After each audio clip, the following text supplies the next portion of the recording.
नमस्कार दोस्तों, मैं हूं आपका अपना उमेश सिंगला। चैनल जूसी पर आपने इसको लाइक, सब्सक्राइब और शेयर करना है। आज कोरोना की हालत बद से बदतर होती जा रही है। जैसा आप देख पा रहे हैं, दिल्ली में वीकेंड कर्फ्यू लग गया। कांटे मिल रहे हैं दिल्ली को, चाहे क्या पहला छोड़ के आराम पूरी तरह से सेफ्टी रखें। आइए सुनते हैं हमेशा मास्क लगाएं, सीएम बाहर डिप्टी निकले सीएम दिल्ली के और क्या जब कहते भी हैं। भीड़ भाड़ में रहें तो मास्क लगा के रहें।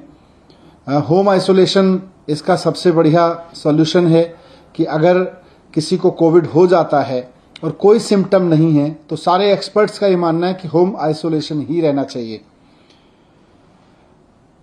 हॉस्पिटल केवल तभी जाएं जब आपकी ऑक्सीजन लेवल लगातार डिप हो रही हो या आपको कोई परेशानी हो, तो आज भी एक्सपर्ट्स ने यही बात दोहराई। लेकिन बढ़ते हुए केसेस को देखते हुए सरकार भी इस बात को लेकर चिंतित है कि ये बहुत तेजी से ना फैले। इसको जितना नियंत्रित किया जा सके, क्योंकि इसकी कोई डायरेक्ट दवाई तो है नहीं, तो इसको जितना हम नियंत्रित कर सकें, इसके बढ़ने की स्पीड को जितना हम नियंत्रित कर सकें, उतना हम इसको ठीक से मैनेज कर सकते हैं। तो इसलिए आज डीडीएमए की बैठक में सरकार ने कुछ फैसले लिए। उसमें सबसे इम्पॉर्टेंट है कि दिल्ली में सैटरडे और संडे को यानी वीकेंड्स पर अब कर्फ्यू रहेगा। तो लोगों से अपील है कि कर्फ्यू के दौरान बाहर ना निकलें। बहुत ज़रूरी होने पर हॉस्पिटल या कोई बहुत एसेंशियल ज़रूरत पर ही बाहर निकलें, लेकिन सैटरडे संडे को कर्फ्यू का पालन करें, घर में रहें, वर्क फ्रॉम होम करें या परिवार के साथ बैठें। दूसरा, केसेस ना बढ़ें, इसलिए ये भी फैसला लिया गया कि जितने भी गवर्नमेंट ऑफिसेज हैं उनमें एसेंशियल सर्विस वाले ऑफिसेज को छोड़कर सबको अभी दफ्तर आने से मना किया जाएगा और केवल ऑनलाइन या वर्क फ्रॉम होम कराया जाएगा। तो government offices work from home mode पे रहेंगे या ऑनलाइन मोड पे रहेंगे।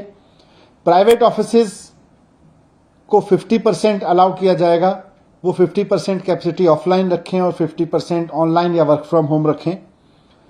एक और समस्या अभी पिछले दिनों में आ रही थी कि जो हमारे बस स्टॉप्स हैं दिल्ली में, लोग क्योंकि किसी न किसी काम से बाहर निकल ही रहे हैं, तो जो बस अड्डे हैं, बस स्टॉप्स हैं, बस स्टैंड हैं छोटे छोटे, और जो मेट्रो के स्टेशंस हैं, वो सुपर स्प्रेडर बनने का खतरा आ रहा था।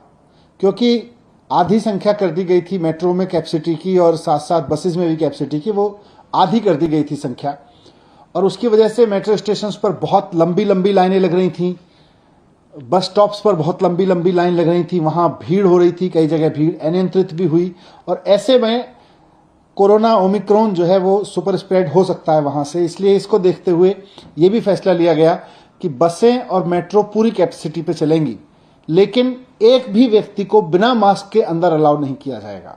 तो अगर आप बस में जा रहे हैं या मेट्रो में जा रहे हैं तो बिना मास्क के आपको किसी भी कीमत पर अलाउ नहीं किया जाएगा। ना सिर्फ चढ़ना बल्कि वहां यात्रा करना भी अलाउ नहीं होगा।